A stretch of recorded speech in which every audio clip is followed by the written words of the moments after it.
দেশবাসী সবাই কেমন আছেন?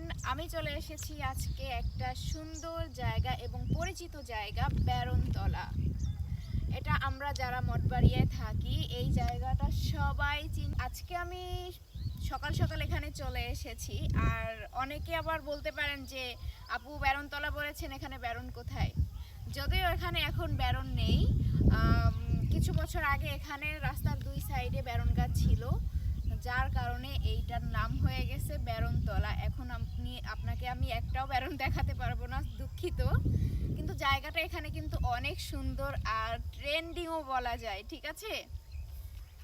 এখানে রাস্তার দুই পাশে এখন দেখেন প্রচুর ধান আছে এবং রাস্তাটাও অনেক সুন্দর।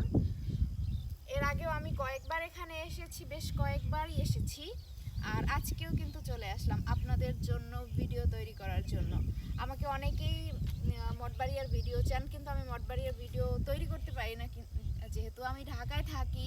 মঠবাড়িয়া আমি অনেক মাস পরে পরে আসি, ঠিক আছে?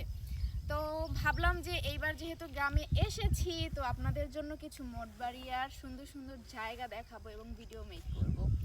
তো বেরনতলায় কে কে আসছেন এবং এই জায়গাটা কার কার কাছে খুব পরিচিত এবং ভালো লাগার জায়গা, আমাকে কিন্তু কমেন্টস বক্সে অবশ্যই জানাবেন। টাটা, আল্লাহ হাফেজ।